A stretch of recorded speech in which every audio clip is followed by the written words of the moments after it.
Hey guys, okay, since I did a demand video, I thought I would also do a supply video, just to kind of explain and help you with the task in 3.03. I've posted all the notes in Canvas below the lesson link, very similar format to the demand notes that you had, just kind of everything's condensed together. Well, let's talk about supply. Supply is about how much of a product producers are willing to sell at different prices. And so we talked about in demand how price and quantity have an inverse relationship. Okay, so they're opposite.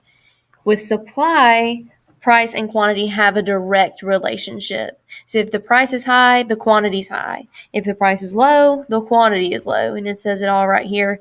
And that's just known as a law of supply.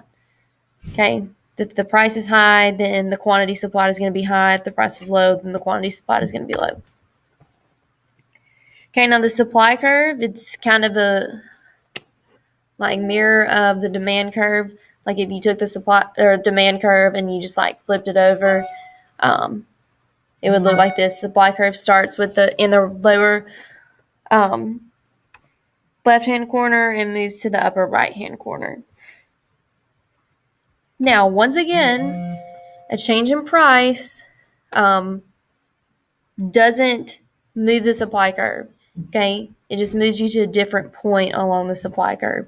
So very similar to demand, how a change in price did not change the demand. It just changed the quantity demanded. Same here. Change in price only changes the quantity supplied. It does not change the supply. So once again, what does change the quantity supplied or shift the supply curve? Well, this time it's known as pest strip. So you have insect with demand, pest strip with supply. And that just happens to be changes in productivity, the expectation of future prices, government subsidies, which is like money. So like a subsidy, like sometimes the government gives businesses money. So that's going to affect the supply. Government business taxes. Okay, the number of suppliers, advances in technology, government regulations or like restrictions, rules, different things like that. The cost of inputs, the cost of what you have to put into the product to make it, and a change in the price of related goods. Okay, now like I said earlier, when you change the price of something, you just change along the first supply curve. So like how these points go, kind of like with demand. If there's an increase in supply, the curve's going to shift to the right. So same thing like with demand. When there's an increase in demand, the curve shifts to the right. So always know if it increases, the curve shifts right. If it decreases, the curve shifts to the left. Now, please make sure you look at these when you work on your 3.03 task. It's all in these notes to help you. Okay, once again, so many people miss questions that if they would just looked at notes and looked at the lesson, they would have gotten. So things that cause the supply curve to shift to the right, which means there's an increase in supply. Companies' workers have an increase in productivity. We're making more, we're producing more, we're working harder, so the supply is going to go up. The producer expects the price of their product to fall in the future, so they want to produce as many as they can now so they can sell them at the higher price and make more money, so the supply increases. Okay, and the government increases subsidy to the business, which means the government gives the business more money. Supply increases. Government decreases taxes on a business, so now business doesn't have to pay as much money in taxes to the government, so they have more money to go towards producing different things, so the supply increases. Number of suppliers in a market increases. If you have more people supplying something, then there's going to be more of it, so the supply increases. Increases in technology. They help us make more stuff.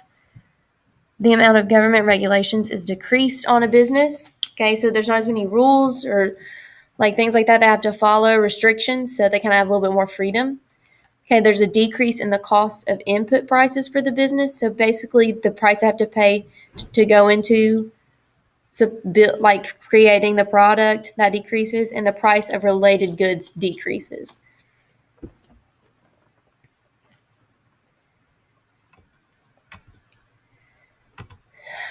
Okay, now let's look at the decrease in supply, and it's basically the opposite the company's workers aren't producing as much, their productivity level decreases. The producer expects the price of the product to rise in the future. They're going to wait until that price rises, and then they're going to produce more so they can make more at that high price. So while the price is low, they're going to decrease their supply. The government gives them less subsidies, so they don't have as much government money to do stuff with, or the government increases their taxes. Now they got to pay more money to the government, so they don't have as much money to create their product. The number of suppliers in a market decreases, so there's not as many people making it. Not going to be as much of it. Technology decreases, or advancements in technology decrease. Government regulations are increased on a business, so there's more restrictions now. There's an increase in the cost of input prices for a business, so they've got to spend more money to create the product, so they're not going to be able to create as many. Or the price of related goods increases. And that's kind of like with demand. If different things like that.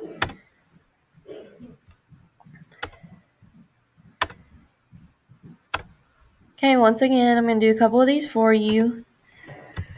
I'll do the first three. I'm going to do 3 of them. I'm going to kind of give you the one that's no change, just because those are super tricky. Okay, but once again, same situation, A to B, increase in price, B to A is decrease. So C and D have to do with shift of supply, and E is no change. So the first one, the cost of resins, which is used in the making of plastic, decreases. So what's going to happen to toys? Are we going to have more toys or less toys? Very good. We're going to have more toys. So the supply curve is going to shift to the right because supply increases, because it's cheaper to make toys now because toys are plastic for the most part. Okay, number 2, the government increases the minimum wage.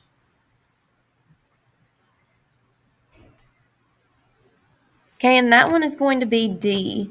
And I'm just going to write that out to the side so you can see it.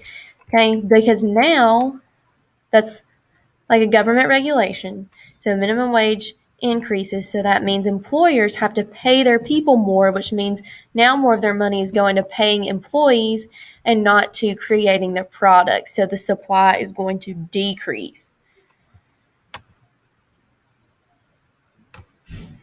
And then I'm going to give you number 6 because it is E. The consumers all want to buy the hottest toy for Christmas. So what's going to happen to the supply of the hottest toy? That's not going to change. Okay, just because more people want it, if they don't have the means, if they don't have the money, they don't have the whatever, they can't produce more of it just because people want to buy it. That's why you see all these fights at Black Friday, like over Hatchimals and stuff like that. Everybody wants those toys, but whatever. The producers can't please everybody. So you've got 3 through 5 and 7 through 10 on your own. Once again, use those notes. They're there for you to help you. Let me know if you have any questions, because it's also due Sunday night, so you better do it. And also, while I'm thinking about it, the equilibrium, it should be pretty simple with the notes. It's pretty self-explanatory, to be honest. Just equilibrium. It's like the market price. There are only 4 possible ways a graph an equilibrium point can change. So those notes should help you with that. But just let me know if you have any questions, and I'll be more than happy to help. Have a great weekend.